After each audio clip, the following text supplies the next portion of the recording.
Glenn, thank you so much for taking this moment to be here with me today to talk about what the Gateman has been going through for the past few weeks. We last spoke, I believe, like a month ago. We talked about the season. We talked about the impact of COVID-19 on the league, and the case regarding the W between Wareham Gateman and Woo Sox was still pending. So we just got those results. How about we start with there? Sure. Thank you for having us on. It's been going on for about 8 months, I think since November 2nd when we first raised the issue. But I can proudly say on behalf of the organization, we did resolve the W issue with the Paw Sox, Woo Sox, Red Sox organizations. They were all in it together. And we reached a coexisting agreement where each party will keep their own W. And then there's a few other things that we've been negotiated on, and we felt we played very well as far as the outcome. In the future, Wareham community will see it. Both the Woo Sox and the Gateman were in the same sandbox. In other words, playing baseball. We hope both organizations continue to strive, of course, with the Woo Sox in their first year, hopefully next summer. And I will say a few things. Among the agreement that we're able to do is we're going to be playing in Worcester at the brand new Polar Bear Park. We're going to be playing 2 games there. And so that's going to be pretty exciting. We'll have another Cape Cod league team with us, undetermined at this point since this just happened. And we'll be playing at the new ballpark on a couple of different occasions. We're going to be marketing each other in a certain way. I know that, it's no secret, it would come out anyways, that the next year, when you listen to a Red Sox game throughout the WEEI networks and the affiliates, they're going to hear the Wareham Gateman. They're going to let us have some advertising that way. And so that's pretty neat as well. And conversely, we're going to have them come down here, and it'll be pretty neat as well. We'll try to have a Woo Sox night. If the team isn't playing, if the Woo Sox aren't playing that night, maybe we can try to get, I've already asked, see if we can get some players. If not, they were receptive to have their marketing team come down, and we'll graciously entertain them here. So those are the building blocks. There's a few other items I really can't get into, but both parties are very pleased, and those are the initial results. Now, you mentioned that both you, the Gateman, and Woo Sox get to keep their W. To my understanding, the W was the center of controversy, that they looked very similar. So what does that mean, you both get to keep your Ws? Well, legally, we're not going to go after them, and legally, they're not going to come after us, because that W, they believe, is the Red Sox font, called Tiffany. And, there was some question whether the whole alphabet was owned by the Red Sox or not.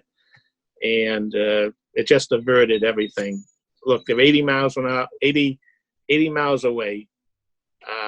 We've accepted the fact that the W's, even though they feel very together in looks and everything else, that we can differentiate. And like I say, each party is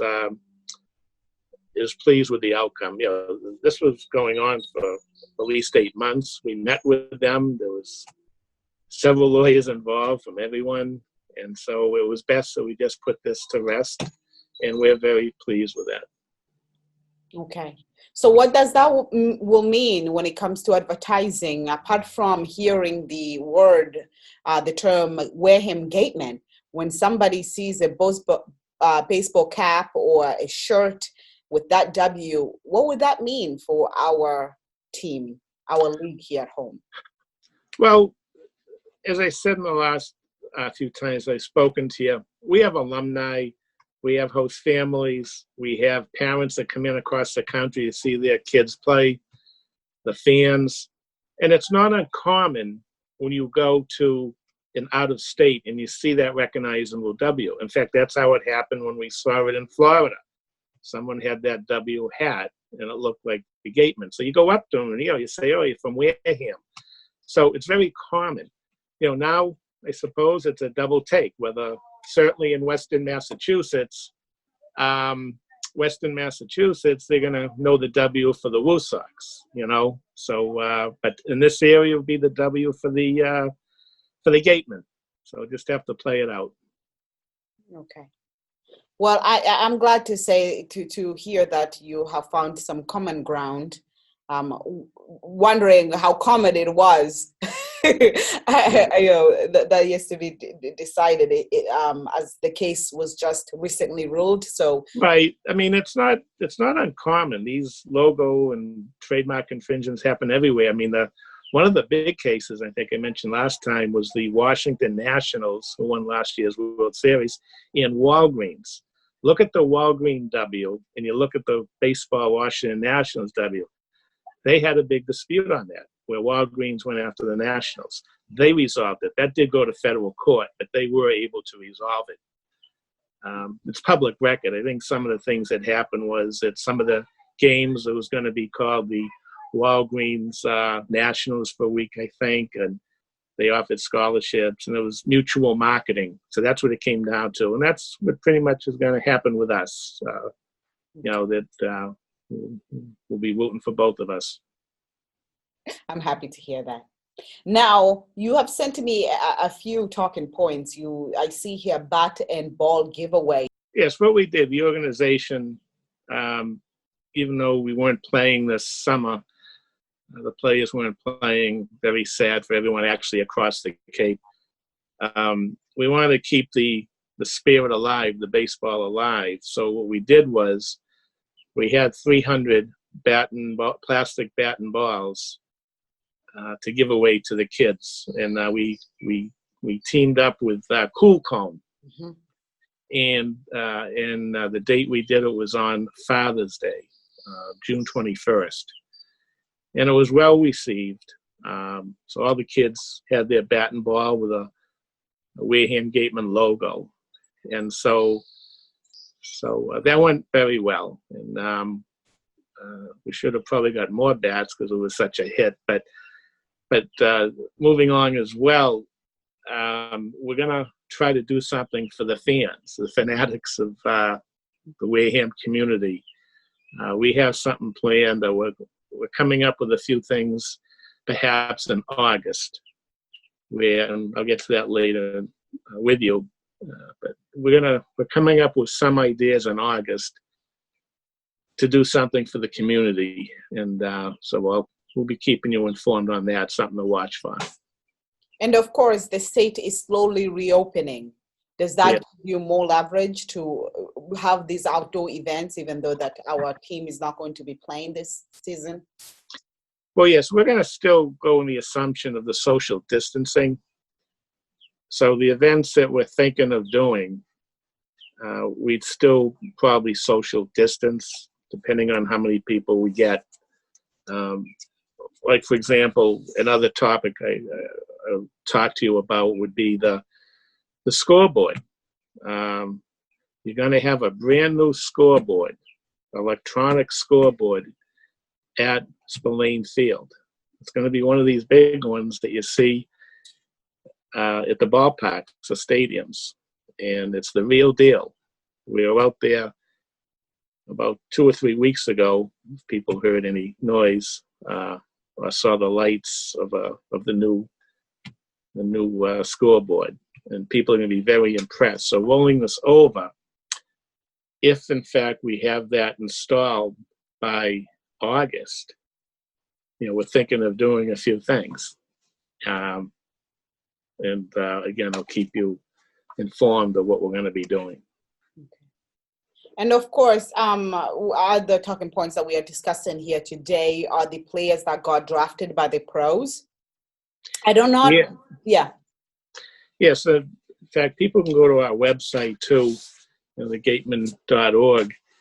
And this year, I'm just looking at my my notes here. This year, we had 6 former Gatemen selected in the 2020 Major League Draft, and we had 2 other players sign the day after as undrafted free agents.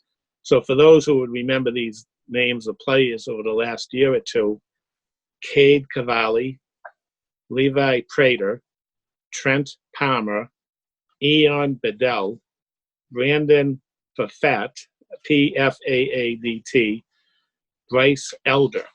They were all drafted. And the next day, we had a couple of undrafted free agents, and they signed right away. Ben Leeper and Zach Mathis. Now, the prior year, we had 33 Gatemen signed with the pros. So we're certainly a good breeding ground and good attraction representation in the pros at this point. I'm very curious to know how you scout these days, especially with the pandemic. Kids are learning from home, colleges are closed. How do you get the opportunity to scout? Well, we have to rely on the college coaches primarily, and general manager, Andrew Lang does a terrific job working with our coaching staff and who he put together, and Jerry Weinstein, the manager, who's got some good affiliations out throughout the country based on his background. And so everyone has their own contacts, their links. And to answer your question again, they in baseball ops, they do the scouting every way they can. But I think most of it comes down to watching the statistics, speaking to their coaches, and that's how it really comes about. So, and speaking of baseball, and like to get into history, for years you've been seeing on the website, the Gateman website, all of our championships. It's in the top banner, starting with 1976. And doing some research, the Wareham team actually won the Cape Cod League Championship in 1930. The league started in the late 1800s, but Wareham can be traced back through publications, newspapers, and that to 1927-28.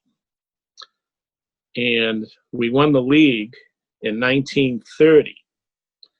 So there's a gap between 1930 to 1976, which is considered the modern era, anything after 1963.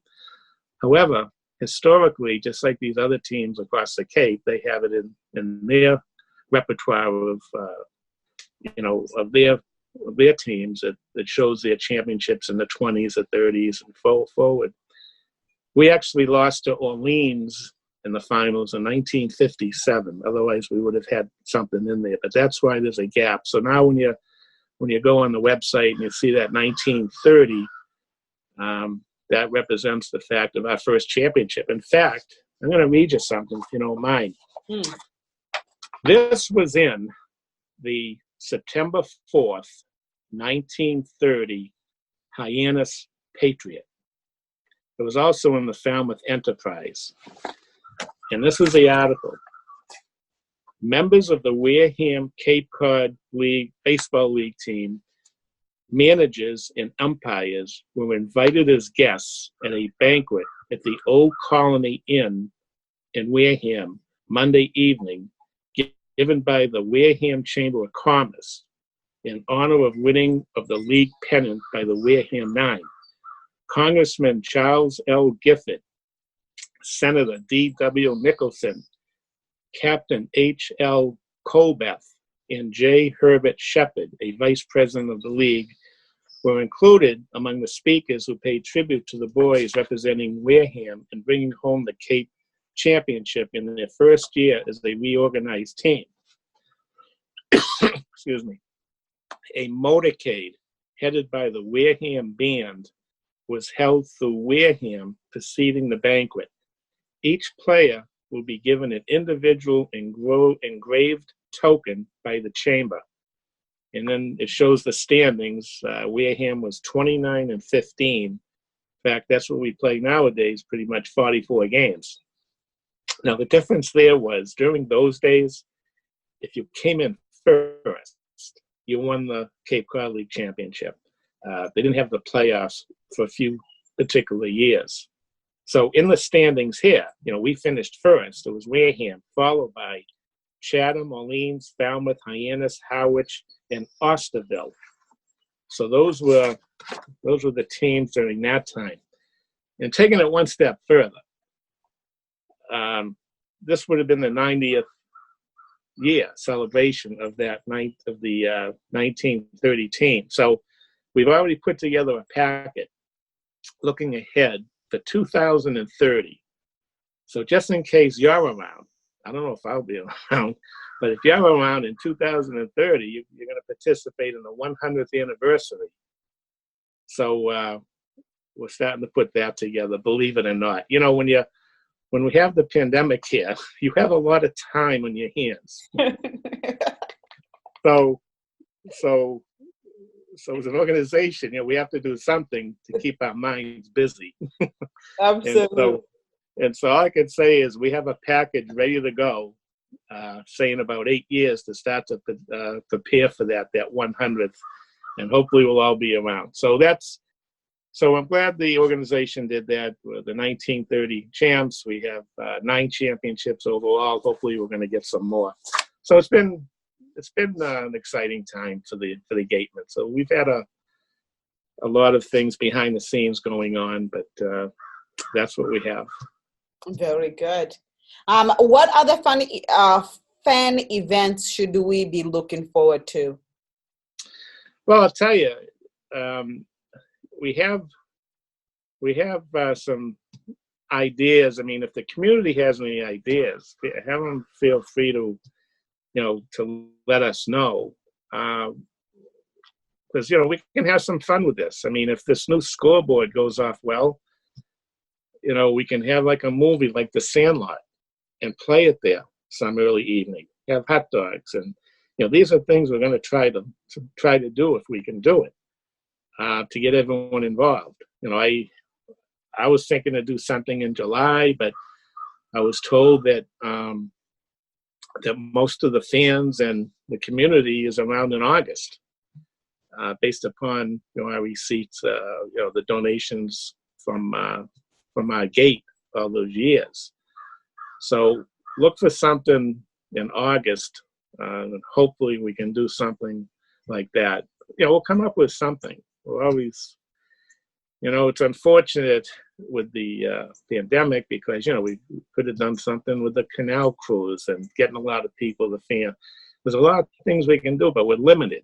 But if we do something at the field, we'll certainly social distance.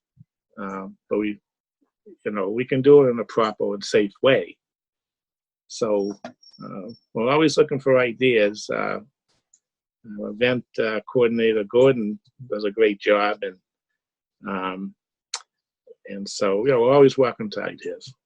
Wonderful, wonderful.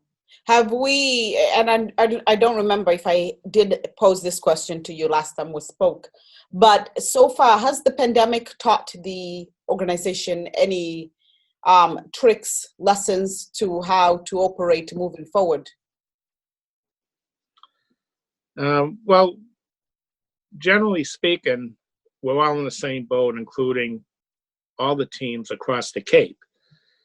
I know the numbers I heard is because there was no Cape League this year, there's about 300,000 fans that go to all the games during the course of the summer. I guess economically, the Cape lost about $3.5 to $4 million when it comes to that. Sponsors right now, we've laid off on it because, you can't ask people for money at this point. And anyone that did sponsor us early, we can either give the money back or roll it over to next year. So we nipped that in the bud early. One of the main concerns when the league did get canceled was the host families, because you're getting kids from all over the country, and through no fault of them, you have to play it safe. And so that was probably one of the major considerations. We would have had the players because there was no College World Series. We were good to go. There's no doubt we had the players, and it would have been exciting too. But because of all that, there's been a delay. Now to ask, what do we do things different? I mean, we're just at a standstill. You know, we continually meet. I mean, it would have been tough to social distance in the dugout. You know, you got 25, 30 people in there. So it's, you know, hopefully this will all get sorted out by next year and everybody will be good to go. So, but, you know, we still meet. The Gatemen still meet once a month. There's always something to discuss. And again, we're very proud of the scoreboard that's coming. Very good, very good. And once again, how can the community help out? Well, this is a situation. We want to do something for the community. The community helps us throughout the season and the good summers. So when we're not around, let's do something for the community. And that's the Gateman organization's challenge right now. Not even challenge, but the mantra. That's what they want to do. So we want to do something for the community. So whether it was the bat and ball event, whether it's these upcoming events, if we have the scoreboard or not, we're going to do something. Because it's almost like fan appreciation. And we're going to do something. So at this point, what can the community do for us? Just continually support us the way you do. But this is the year that we're going to take care of the community first. Very good. Well, Glen, thank you so much for your time speaking with me this morning about the Gatemen. Would you like to add anything that I didn't ask? No, I think you've covered it all. And with your help, of course. Good seeing you again. Nice to see you too. And this time I'll make sure to highlight the best moments about the Gatemen. My apologies to everybody who watched that interview. No problem. Remember, it says Gateman on the jersey. Those are the ones running around and scoring, not the other team. It says Wareham or the Gatemen, okay? Absolutely.